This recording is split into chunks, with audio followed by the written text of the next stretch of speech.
Assalamualaikum warahmatullahi wabarakatuh. Perkenalkan, nama saya Selvia Doranti dengan NIM 1903060004 dari Prodi Peternakan A, Fakultas Pertanian Universitas Sumatera Utara. Di sini saya akan menjawab soal kuis tentang manajemen ternak unggas dari Ibu dosen Ibu Tati Pidianasari SPTMP. Yang pertama, saya akan menjawab soal nomor 1, bagaimana proses reformasi dunia perunggasan di Indonesia berdasarkan literatur. Dari literatur, industri perunggasan memadukan pertumbuhan dan pemerataan oleh Septana Rosmijati Sayuti dan Kairina M. Neukman. Dalam konteks pembangunan ekonomi berkelanjutan, pemerintah mempunyai 3 fungsi sentral, yaitu meningkatkan efisiensi guna mempercepat pertumbuhan, menciptakan pemerataan dan keadilan, memacu pertumbuhan ekonomi secara makro, dan menjaga stabilitasnya. Suatu sistem perekonomian yang biasa kesalah satu tujuan akan menghasilkan kinerja pembangunan ekonomi yang rapuh. Dalam konteks ini, kajian yang memadukan antara pertumbuhan dan pemerataan pada industri perunggasan di Padang sangat relevan karena pada bidang usaha ini telah terjadi ketimpangan struktur pasar, input maupun hasilnya ke output, integrasi vertikal dan horizontal dalam tersisihnya peternakan rakyat. Adapun kebijakan pemerintah yang bias ke pemacuan pertumbuhan ekonomi dan adanya dampak krisis ekonomi berkepanjangan telah berdampak buruk pada kinerja industri perunggasan. Nah, adapun strategi pengembangan perunggasan dalam rangka mencapai pertumbuhan dan sekaligus pemerataan dapat dilakukan melalui peningkatan efisiensi dan produktivitas dengan melibatkan peternak rakyat secara luas. Nah, adapun operasionalnya dapat ditempuh melalui integrasi vertikal yang dapat ditempuh melalui yang pertama, koordinasi vertikal melalui kerjasama kemitraan inti plasma yang fokus pada peternakan unggas di dekat pabrik dan dekat dengan tujuan pasar. Yang kedua, melalui integrasi vertikal yang dilakukan oleh perusahaan peternakan dari hulu hingga ke hilir untuk mewujudkan efisiensi yang tinggi, difokuskan untuk tujuan pasar ekspor, namun harus dihindarkan adanya integrasi vertikal semu.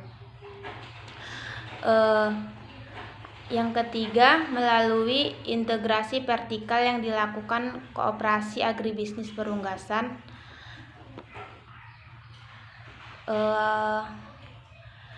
Lanjut masuk ke nomor 2. Jelaskan jenis-jenis ayam pedaging yang banyak dipelihara di Indonesia. Yang pertama itu ada strain CP707 yang merupakan strain ayam ras yang dihasilkan oleh PT Charon Pokpan Broiler. CP707 merupakan persilangan galur murni yang unggul dengan tujuan memiliki FCR yang rendah, pola pertumbuhan cepat dan lebih selektif, di bagian daging dada lebih banyak. Yang kedua ada strain Lohman atau MB202, merupakan salah satu strain ayam broiler yang diproduksi oleh PT Japa Kompit Indonesia. Strain ini memiliki keunggulan seperti performa tinggi dan kualitas FCR-nya bagus. Nah, yang ketiga itu ada strain Super Chick atau dikenal dengan oleh peternakan strain SUJ, merupakan strain yang diproduksi oleh PT Super Unggas Jaya. PT Sumber Unggas Jaya merupakan anak perusahaan dari PT CJ yang merupakan perusahaan besar di Korea Selatan. Yang keempat itu ada strain COP 500. Strain COP ini memiliki keunggulan yang pertama itu memiliki food conversion atau FCR yang baik, pertumbuhannya cepat, dengan tingkat keseragaman yang tinggi, memiliki struktur tulang dan otot yang baik, serta memiliki kualitas daging yang baik. Adapun yang kelima, strain Ross yang dikembangkan untuk memiliki FCR yang efisien, pertumbuhannya cepat dan daya tahan hidupnya yang lebih baik.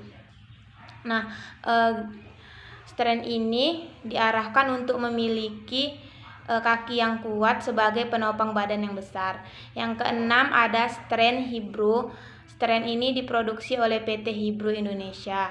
Strain ini memiliki pengembangan untuk ketahanan daya hidup.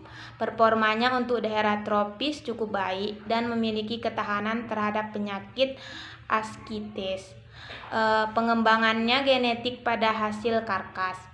Pertumbuhan ayam strain Hybro cepat dengan konversi pakan yang baik. Nah, masuk soal nomor 3, jelaskan pengaruh pemberian pakan terhadap performa unggas pedaging. Pengaruh jenis dan waktu, saya mengambil jurnal judulnya Pengaruh Jenis dan Waktu Pemberian Ransum terhadap Performance Pertumbuhan dan Produksi Ayam Broiler dari Jurnal Sains Peternakan Indonesia pada tahun 2015. Hasil jurnal tersebut hasil penelitiannya menunjukkan bahwa jenis dan waktu pemberian ransum pada ayam broiler sama-sama memberikan respon yang baik terhadap semua parameter, dan waktu pemberian ransum pada ayam broiler berpengaruh tidak nyata terhadap performance ayam broiler. Terhadap semua parameter yang diamati seperti konsumsi ransum, pertambahan bobot badan, konversi ransum, dan bobot karkas. Nah, kesimpulannya bahwa pengaruh berbagai jenis dan waktu memberikan pakan secara ad libitum 2 kali, 3 kali, dan 4 kali tidak memberikan pengaruh terhadap performance ayam broiler. Lanjut kita masuk soal nomor 4, berapakah rekomendasi jumlah pakan dan minum setiap minggu berdasarkan literatur.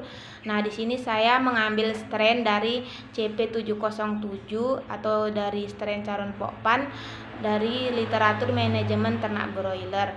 Untuk pakannya minggu pertama itu 150 gram per ekor per gram per ekor, minggu keduanya 512 per gram per ekor, minggu ketiganya itu ada 1167 per gram per ekor, minggu kelima 2105 per gram per ekor, dan minggu kelima 3283 per gram per ekor.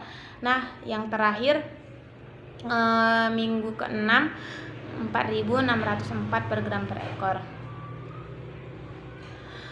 Lanjut ke soal nomor 5, jelaskan pengaruh lingkungan dan cahaya pada performance broiler. Adapun komponen lingkungan pada abiotik utama yang berpengaruh nyata terhadap ternak adalah temperatur udara, kelembapan dan curah hujan, dan kecepatan angin. Terus ada yang namanya pencahayaan. Pencahayaan itu berfungsi terhadap perkembangan DOC pada saat pertama kali berada di peternakan tersebut. Apabila DOC tersebut penerangannya kurang seperti bola lampu tersebut berpengaruh terhadap pertambahan bobot badan. Penerangan juga berpengaruh karena ayam membutuhkan cahaya untuk berkembang. Yang soal nomor ke-6, apa yang harus disiapkan peternak pada saat pemanenan. Ayam yang hendak dipotong sebaiknya yang pertama itu dimasukkan ke dalam cungkup pemotong.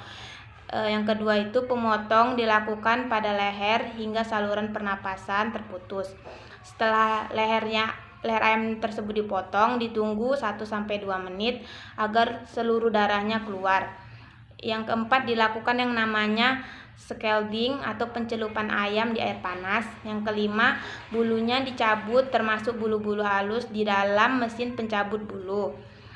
Yang keenam itu kaki dan lehernya dipotong, bagian duburnya juga, seluruh isi perutnya dikeluarkan.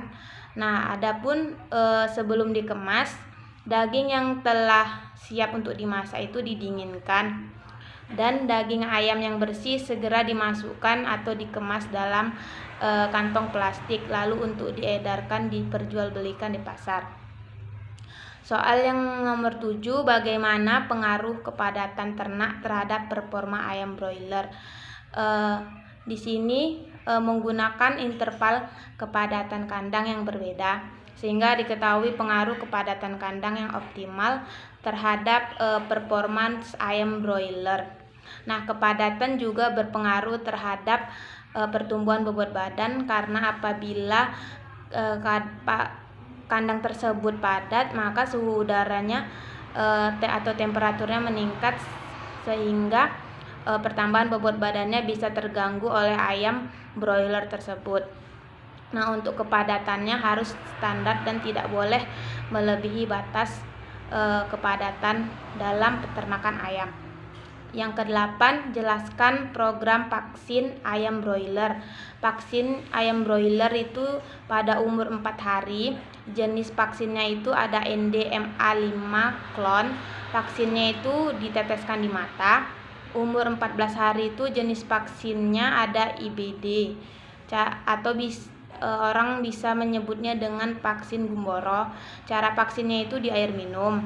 Umur ke-18 hari vaksin ND Latosa, vaksinnya di air minum juga. Nah, lanjut masuk ke nomor 9, jelaskan manajemen yang harus dilakukan peternak pada periode starter. Nah, yang pertama itu persiapan sebelum DOC datang. Peternak itu wajib menyemprot kandang dengan desinfektan, termasuk semua peralatan yaitu tempat pakan dan minum agar steril. Pengisian liter setebal 5-8 cm. Mempersiapkan brooder, pemanas, dan tempat pakan sesuai dengan jumlah pada saat ayam masuk. Jumlah ayam pada saat ayam masuk, suhu kandangnya itu 95 derajat Fahrenheit.